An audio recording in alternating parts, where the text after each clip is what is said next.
Hi, it's Jennifer. I thought I would take a moment to blog about some of the questions that I've been asked, answer those questions, and just kind of tell you how I'm doing. One of the big questions I get asked is, where were you when you got the call for your heart transplant? When you got the call that the donor heart was in? And it's an extraordinary life moment. And the truth is I was doing something incredibly ordinary. And I was getting ready to watch some TV and maybe take a nap. My mother is battling cancer. And so we kind of joke and talk about nap time as though it's some sport that we have together, that we do together. And so we like to watch crime TV and then take a nap. And so that's what I was doing. And when I got the call, I saw a private number come through on my cell phone, and you answer every call.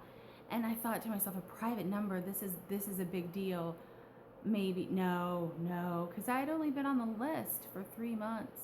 It took me 6 months to get on the list, actively working to get on the list. So, but my actual clock time was 3 months, just over 3 months. So that was very fast. And when I got the call, it was actually my cardiologist that was able to make the call. And I was like, words failed me. I didn't know what to do. I did, but I was like, okay. And I just kind of went into like, let's just get to the hospital. Who has my hospital bag? And just kind of autopilot, because in my brain had sort of trained for it. It's kind of like, this experience is kind of like having, I'm going to assume, because I don't know, but it's kind of like having a baby. You pack a hospital bag and you wait until labor comes. Well, in this case, you wait for the call to come, and it could be 2 weeks, 2 months, 2 years. And for me, it was a pretty short wait. Almost so short that I wasn't prepared in retrospect, but you do what you got to do. And so we drive to the airport. Gosh, I wish I were taking a trip. We drive to the airport. Anyways, so we drive to the hospital, and my dad is driving, and I'm like, okay, let's go. And he's kind of a notoriously slow driver, and we hit rush hour traffic because the call came in at 3, I'd have to check, but like 4:40, and we left within 15 minutes.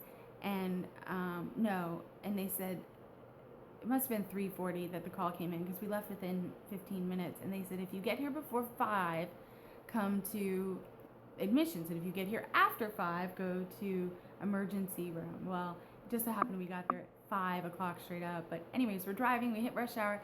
And my dad goes, what do you want me to do? Weave through traffic? And I said, yes! And so we weaved through traffic, and I figured if we got pulled over, we'd have a pretty legitimate excuse. And of course that never happened, but we got to the hospital pretty quickly. And during this whole time, I'm calling my husband. And as you see in the video where I'm just about to go into surgery, Adam, my husband, had 15 minutes to see me before I went into, he got there 15 minutes. I felt like I had 5 minutes with him. That's it. Not even, maybe 3. And that's because they let me have that time, because the gurney pulled up for surgery, and that's all I remember. Because he was in Austin, which is 3 hours south of Dallas. So he had to drive 3 hours to get to me. And so, you wait a couple of hours once you get to the hospital, make sure the donor organ is viable and so forth. So that's where I was when I got the call. That's what I was doing. I don't know anything about my donor yet, and I'm not quite ready. I'd like to know maybe in the future, but I'm not ready. My words, I don't have the words yet to express my gratitude. And as you see, it kind of makes me cry. So happy tears, grateful tears, tears of gratitude and humility. So let's change the subject. All right. Anyways, that's where I was when I got the call. That's what I was doing. Extraordinary life moment, doing an ordinary life moment. And I'd like to think that that's kind of what we all would do. That, I really believe that the purpose of life and the meaning of life is that we experience love and relationships. And that's what I was doing when I got the call. It's having a really great moment with my parents, watching TV,